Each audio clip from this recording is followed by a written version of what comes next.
আসলতে চিন্তিত কৰি তুলিছে। সমান্তৰালকৈ আমি জাতীয় সংগ্ৰামী সেনা অসমে তেখেতৰ মন্তব্যক তীব্ৰ গৰিহণা দিয়াৰ লগতে তেখেতৰ যিসমূহ কাম কাজ সেইখিনিক আমি গৰিহণা দিছো। শেহতীয়াকৈ আপোনালোকে জানে সস্তীয়া জনপ্ৰিয়তা অৰ্জনাৰ সমান্তৰালকৈ তেখেতে ধন ঘটাৰ মাধ্যম হিচাপে অসমীয়াৰ আৱেগ অনুভূতিক লৈ যি ধৰণৰ খেলা কৰিছে এয়া কেতিয়াও গ্ৰহণযোগ্য নহয়। আমি পুনৰবাৰ জাতীয় সংগ্ৰামী সেনা অসমে তেখেতৰ কাম কাজক আচলতে গৰিহণা দিছো।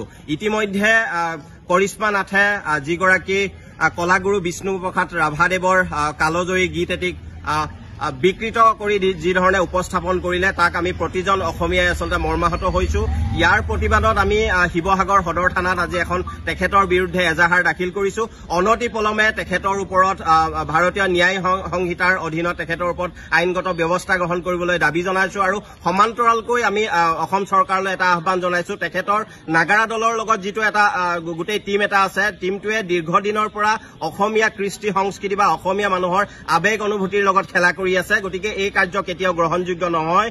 উজনি নামনি প্ৰতিটো স্থানতে তেখেতৰ টীমটোৱে যাতে কোনো ধৰণৰ অনুষ্ঠান পৰিৱেশন কৰিব নোৱাৰে তাৰ ক্ষেত্ৰত নিষেধাজ্ঞা আৰোপ কৰিবলৈ অসম চৰকাৰলৈ অনুৰোধ জনাইছো। সমান্তৰালকৈ নামনি অসমৰ যিসকল মানুহে সেই টীমটোক কৰিশ্মা নাথৰ টীমটোক অনুষ্ঠান পৰিৱেশনৰ কাৰণে নিমন্ত্ৰণ দিয়ে তেখেতলোকসকলক আমি জাতীয় সংগ্ৰামী সেনা অসমৰ তৰফৰ পৰা আহ্বান জনাইছো যে তেখেতৰ দলটোক কোনো কাৰণতে আপোনালোকে নিমন্ত্ৰণ নজনাব আৰু সমান্তৰালকৈ উজনি অসমত তেখেতৰ কোনো অনুষ্ঠানত যাতে আমি আহিব নোৱাৰে তাৰ কাৰণে ইতিমধ্যে আমি ব্যৱস্থা গ্ৰহণ কৰিছো।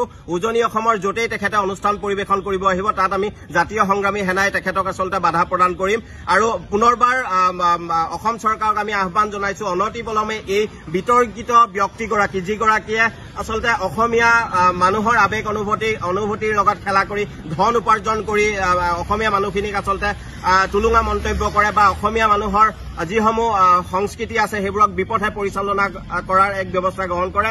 তেখেতৰ ওপৰত অনতিপলমে ব্যৱস্থা গ্ৰহণ কৰিবলৈ আমি দাবী জনাইছো। অন্যথা আমি তেখেতৰ ওপৰত আমি নিজাববীয়াকৈ ব্যৱস্থা গ্ৰহণ কৰিবলৈ বাধ্য হ'ম আৰু এই ক্ষেত্ৰত যিকোনো পৰিৱেশ পৰিস্থিতি উদ্ভৱ হ'ব পাৰে তাত আমি জাতীয় সংগ্ৰামী সেনা অসম কোনো কাৰণতে দায়ী নহয়। এই কথা আমি আপোনালোকৰ জৰিয়তে স্পষ্ট কৰি দিছো।